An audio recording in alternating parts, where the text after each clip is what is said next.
Cole Bishop. Yeah, I have Cole Bishop too. That was the other guy. Because in my... It's got to be numbers, though. Agreed. But my thought behind that is, if the Bills' defense does improve, somebody's going to have to put up numbers. And with that improvement, there will be notoriety to somebody being a factor in turning the Bills' defense around. So, if, like I said, where you're talking about Greg, if the Bills' defense is top 7 in quarterback pressures and turnovers, all of those things, somebody in the D-line is going to get the lion's share of the credit and will be the person of, hey, the Bills defense is playing better, and look at this is the key piece that is doing it. Right. So if the Bills passing game is really good, if they're, top 10 in limiting points per game, all of those things, somebody's going to get the credit, and the trajectory that Cole Bishop played on, right, I think could get him to that notoriety. And the one year there was, maybe it was 2 years ago, there was a lot of safeties. Yes, I wanted to see that. And I don't think CJ Gardner-Johnson, because he's such the trash talker, I don't know if that gets him the respect in his play as much as it should. Yeah, he has put up numbers too with the interceptions. Right. I'm looking here to see. Yeah, I saw something. It's something, but I do not see him on the list. So those were my 4 guys: Cole Bishop, Spencer Brown, Ed Oliver, and DJ Moore. 2 on offense, 2 on defense. That if this team takes the step forward that they believe in, both offensively and defensively, they will get the notoriety. 2021, number 45, Jordan Poyer. Number 50, Micah Hyde. In 2023, Poyer was 57th. Yeah, or that was 22. That one was 2020. Yeah. And in 2023, Matt Milano was 69. Yeah. Yeah. No Chauncey. I'm trying to think if there's anybody else. Like, you never know. Max Hairston goes out and picks off 6 passes this year. He's going to make the list. Yes. Only because I do look at guys who can get attention by numbers. Yep. And I think that's important. That's the one kind of flaw for Benford. It is. That's not what it is. Especially this year, as we've talked about it before, I think Max is going to be targeted more because of Benford being the stable, surefire number 1 corner, that he won't get the Trey White treatment of like teams just not going at him. But we have seen that when offenses find the weak spot in the defense, and if it comes to corners, it's probably the younger player, whoever that is, whether it's IGB or Max Harrison, that they're going to pick on and get more opportunities. Also, you need to get to the point where the narrative about you as a corner is they don't even throw at him. Yes. Once that's built up, you don't need the numbers. Yes. Usually you get the numbers first. Yeah. Like Patrick Surtain still makes plays. Yeah. But it's like, why would you throw at him? Yeah. Same with Gonzalez. Christian Gonzalez has gotten to that point a little bit. I don't know if he's there. I don't know. He's good. Talk to Mike Giardi about him. Yeah. Drake May's publicist. You know what's funny? I was on Giardi's podcast. Was it All 32? All 32. Come on. Yeah. And we did position by position. I'm a subscriber. Same. Okay. Just didn't know the name. Shout out, Mike. And we went position by position. We've kind of done this a little bit. How the Bills and Patriots stack up. Yeah.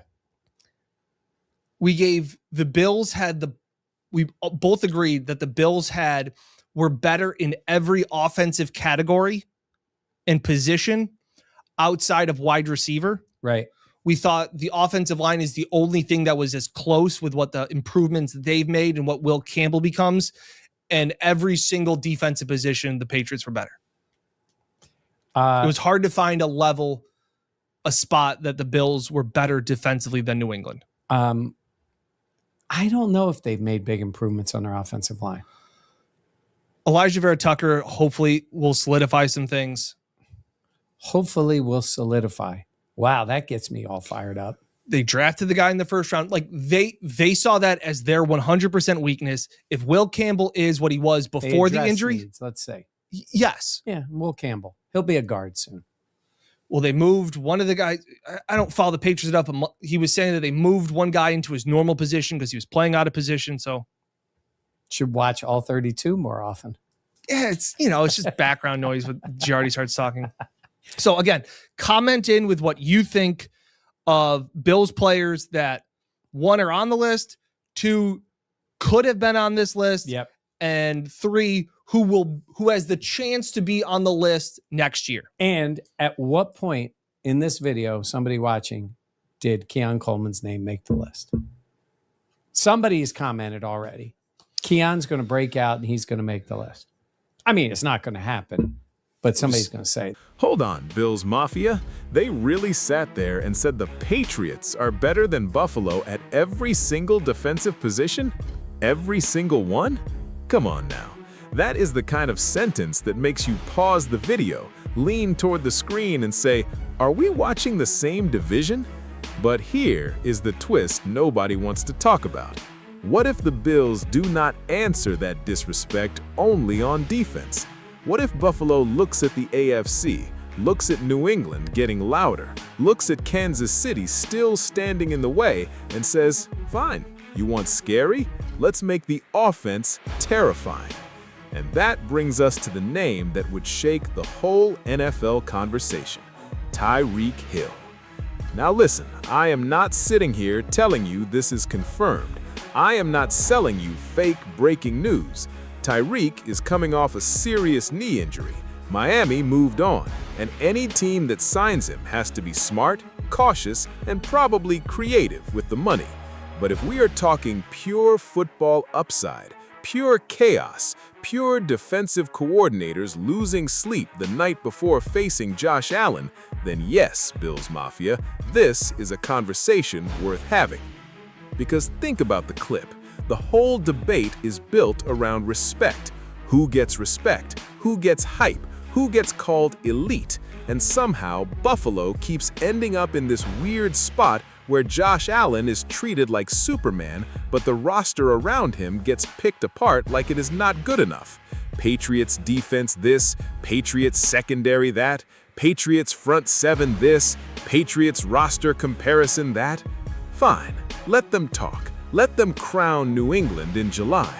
But if Buffalo adds even a version of Tyreek Hill that still has real juice, the entire tone of the AFC East changes overnight.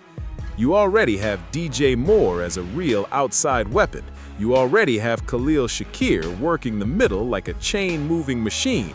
You have Dalton Kincaid, Dawson Knox, James Cook out of the backfield, and Josh Allen, the ultimate equalizer, standing back there with a cannon attached to his shoulder. Now put Tyreek Hill into that picture.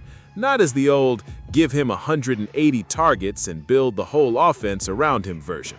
No, I am talking about the dangerous, calculated, pick your poison version. 15 snaps where the defense has to back up. 5 or 6 routes that make the safety cheat. One deep shot that flips the entire game. That is not a luxury. That is a weapon. And I know the pushback is coming. He's older. True. He's hurt. True. He may not be the same guy. Fair. But let me ask you this. If the contract is right, if the medicals check out, and if the role is controlled, are you really telling me you don't want Josh Allen throwing moon balls to one of the most explosive receivers of this generation? Be serious. This is the NFL. Windows do not stay open forever. The Bills are not rebuilding. They are not experimenting for fun. They are chasing a Super Bowl right now. And when you're chasing Mahomes, Burrow, Lamar, and every heavyweight in the AFC, you do not win by being comfortable. You win by being aggressive. You win by forcing teams to defend every blade of grass. You win by making a defense that already fears Josh Allen also fear the one thing that kills any coverage shell: speed. That's why this Patriots comparison actually matters. If people are saying New England has the better defense, Buffalo can't just shrug. Buffalo has to punish that conversation. Make them prove it. Make those corners run. Make those safeties panic. Make that pass rush hesitate because Allen can launch it over their heads in 1 second. Tyreek Hill would not need to be the whole offense. He would just need to be the match that lights the thing on fire. And the best part? The Bills do not have to be desperate here. They can be disciplined. If the price is too high, walk away. If the medicals are ugly, walk away. But if the opportunity is real and the deal protects Buffalo, Brandon Beane should absolutely pick up the phone. So here's my final take, Mafia. Do not let the Patriots talk fool you. Do not let national rankings fool you. Buffalo still has the quarterback, the firepower, and the urgency to control this division. Adding Tyreek Hill would be risky, no doubt, but it could be the kind of move that turns a good offense into a nightmare. And in a Super Bowl chase, sometimes the bold swing is the one that changes everything. Now I need to hear from you. Would you bring Tyreek Hill to Buffalo on a smart deal, or is the risk too much? Drop your take in the comments, hit that like button, and subscribe for more Buffalo Bills news, reactions, and real Bills Mafia talk.